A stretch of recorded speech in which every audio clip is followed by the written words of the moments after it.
দেশ ও প্রবাস থেকে কালো জাদু তন্ত্রমন্ত্র এসকে চ্যানেলটি এই মুহূর্তে যারা দেখছেন সকলকে জানাই আন্তরিক প্রীতি ও শুভেচ্ছা। ভিডিওর শুরুতে জাতিগতভাবে প্রত্যেকটা মমিন মুসলমান ভাই বোনদেরকে জানাই সালাম, আসসালামু আলাইকুম। হিন্দু দাদা দিদির প্রতি আদাব। অন্যান্য সকল ধর্মের প্রতি আন্তরিক ভালোবাসা, আন্তরিক মোবারকবাদ। ভিডিওর শুরুতেই জাতিগতভাবে প্রত্যেকটা মমিন মুসলমান ভাই বোনদের প্রতি সালাম, আসসালামু আলাইকুম। প্রিয় ভাই ও বন্ধুগণ, যে যেখান থেকে আমার ভিডিওটা ওপেন করেছেন দেখেছেন, আজকের যে বিষয়টা নিয়ে কথা বলবো, প্রেমিক প্রেমিকার মিলনের জন্য একটি তকবির আপনাদের সামনে আমি উপস্থিত করেছি। এটা তৃতীয় একটা তকবির। এর প্রথম দ্বিতীয় আপনাদেরকে আমি দিব, তবে যে কয়েকটা তকবির আমি করেছি তার ভিতরে এই তকবিরটা একটু সহজ। এই তকবিরটা কাজ করে মজা পাইছি আমি, যার কারণে আপনাদেরকে আমি দিচ্ছি। এটা তিনটা নিয়মে এই তকবিরটি করা যায়।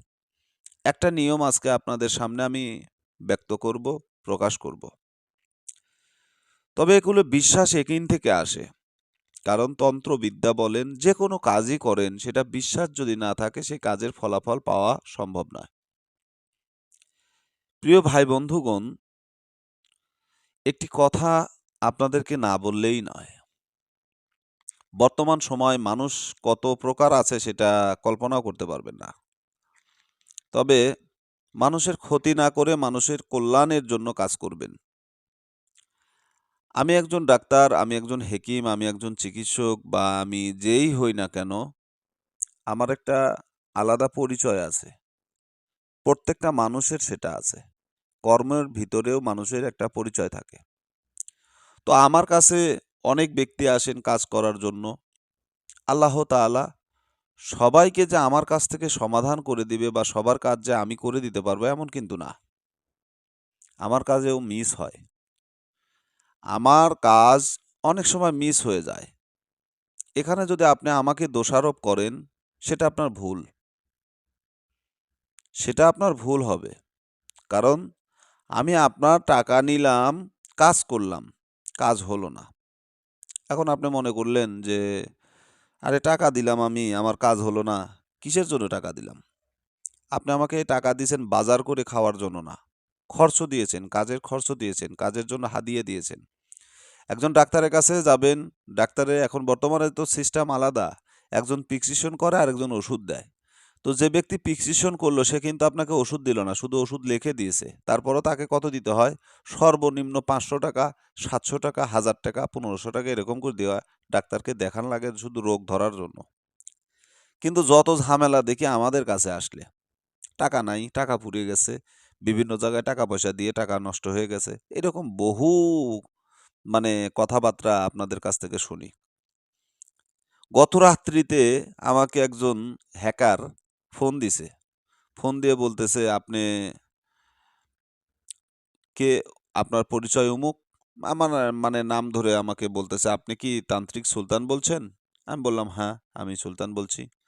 তো আপনি প্রবাসীদের কাছ থেকে অনেকগুলো টাকা নিয়েছেন, কাজ করে দেননি। তো প্রবাসীরা সবাই একত্রিত হয়ে আপনার নামে মামলা করছে। তো আপনি যদি আমার কথাবার্তা না শোনেন আর আপনি যদি এই বিষয়টা এই মুহূর্তে শেষ না করেন তাহলে তো আপনি বিশাল সমস্যায় পড়ে যাবেন।" তা আমি কথাগুলো মনোযোগ দিয়ে শুনলাম। শোনার পরে বললাম যে, "ভাই, আপনার যা মন চায় আপনি সেটা করেন। কারণ আপনি যেটা বলছেন সেটা তো সত্য না, মিথ্যা। আমি হাজারো প্রবাসীর কাজ করেছি যারা আমার জন্য দোয়া করে। এখন এর ভিতরে যদি ২-১ টা কাজ মিস হয়ে যায় বা হয়নি, সেটার জন্য আমি দায়ী না। আর আমি সাধারণ কোনো ব্যক্তি না যে আপনি চাইলেন আর আমাকে ভয় দেখাতে পারলেন। আপনি আমাকে ভয়ভীতি দেখিয়ে আমার কণ্ঠ রুদ্ধ করবেন বা আমাকে কোনো ওই টাকা-পয়সা খাওয়ার ধান্দা করবেন। ভাইরে, আমরা আপনার মতো হাজারো মানুষকে ইচ্ছা করলে টুপি পরাতে পারি। কিন্তু হারাম পছন্দ করি না। যার কারণে এই ব্যবসা আমি করি না। সবচাইতে বড় কথা যে হারাম টাকা আমি গ্রহণ করি না। করলে যে জগতে আছি আমার সাথে যারা কাজ শিখছে তারা কোটি, কোটি টাকার মালিক হয়ে গেছে। কিন্তু আমি সাধারণ জীবনযাপন করা পছন্দ করি। যার কারণে সাধারণভাবে চলি। আল্লাহ তাআলা যতটুকু দিয়েছে আলহামদুলিল্লাহ, শুকরিয়া মহান রবের প্রতি। আল্লাহ অনেক দিয়েছে। কিন্তু অন্যায়, অবিচার, অন্যায় কাজ এগুলো করি না। তো সে আমাকে বিভিন্ন প্রকারে ভয় দেখালো। লাস্টে কয়েকটা ভাষা খারাপ করে গালি দিয়েছে। আমি অনেক চেষ্টা করতেছি যে তার বাবার নামটা সংগ্রহ করার জন্য। যদি কোনো ক্রমে ওর বাবার নামটা যদি আমার জেহেনে আসে বা আমার মাথার ভিতরে একবার যদি ঢুকে যায় যে ওর বাবার নাম এটা, তাহলে ওর পুরো জীবনটা আমি বরবাদ করে দিব।